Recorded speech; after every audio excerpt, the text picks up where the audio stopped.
IELTS listening is taken by both general training and academic candidates and is designed to cover the full range of ability from non-user to expert user. It covers the basic survival skills in a broad social and educational context, as well as the skills required for academic purposes.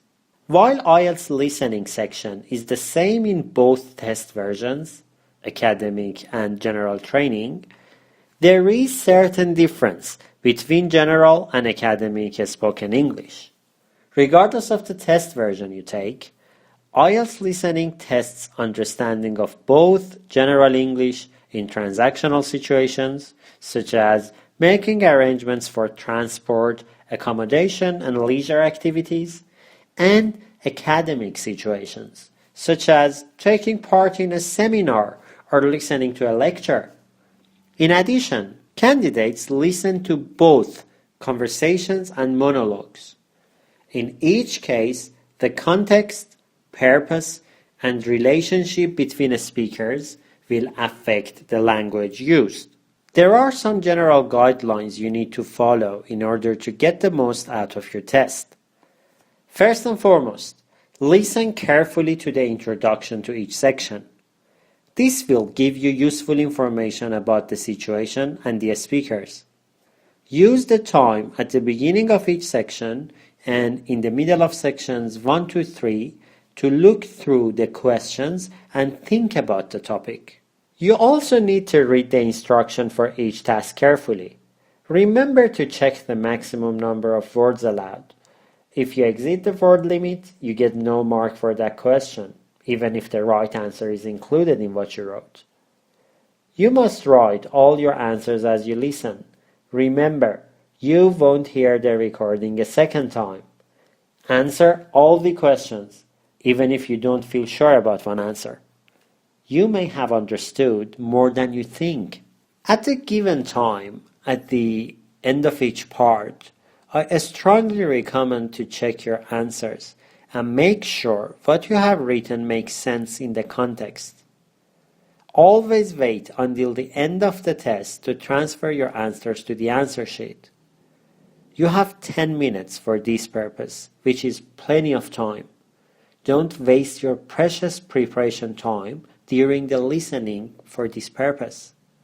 Write clearly when you transfer your answers from the question booklet into the answer sheet.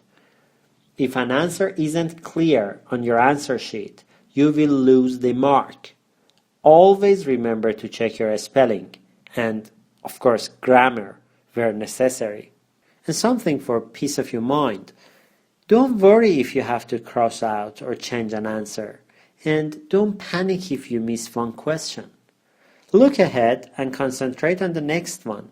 Don't try to rephrase what you hear. Write down the words you hear which fit the question, and don't write more than the maximum number of words or letters allowed. Don't copy any words that were printed on the question paper when you transfer your answers to the answer sheet. To improve your English listening ability, it is good to actually start from our own native languages and see how we listen in our own language. There are some secrets there which help us to cope with IELTS listening better. Listening involves both linguistic and non-linguistic knowledge. Linguistic knowledge includes understanding of lexis, vocabulary and words, grammar, phonology, and discourse. Non-linguistic knowledge may include understanding of the context or situation, the topic, and the purpose of the interaction. When we listen in our first language, we apply both types of knowledge at the same time to make sense of what we hear. We can use our existing knowledge to predict what might come next and check each prediction in the light of the information we receive. By using these skills, we can make sense of input in which individual sounds may be unclear, either because of background noise or because they are affected by other sounds in the stream of speech. We can also understand the meaning carried out by stress and intonation, and we can hold pieces of information in our short-term memory long enough to relate it to further information given later on. In addition, we are able to interpret not just the surface meaning of the information conveyed, but the underlying attitudes and opinions. These basics can greatly help us to develop listening skills in a foreign language. In the IELTS listening, it is crucial to establish and understand the context and purpose of the interaction clearly. The information given to us at the start of each part of the listening is of great benefit for this purpose. When we are practicing for IELTS outside the classroom, there is an increasing number of opportunities for students of English to listen to different varieties of English through leisure and educational activities on video and TV, through songs or computer and internet activities, as well as through interaction with other speakers of English. Our aim throughout this course is to develop techniques and instructions to help you find the answers. These instructions will help you to concentrate on important elements of your test and prevent you from getting distracted by less important things. After all, remember that you have a very strict time and you must get the most out of it by using your English competency wisely.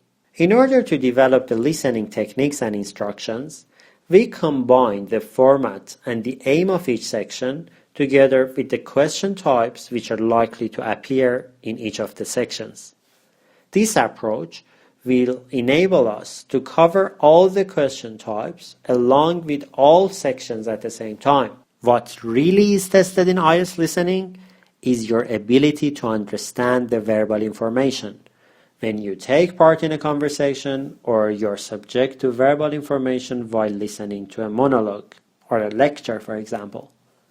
A crucial skill that helps you a lot is to understand your role in the communication. In IELTS listening, you have a role in the conversation or are the audience of a lecture.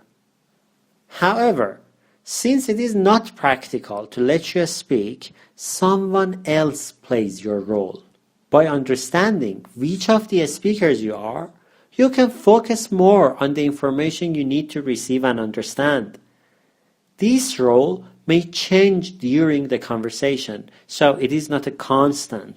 It may change as the conversation progresses. For example, in section 1, you are listening to a conversation between a hotel front desk officer and a customer who wants to check in.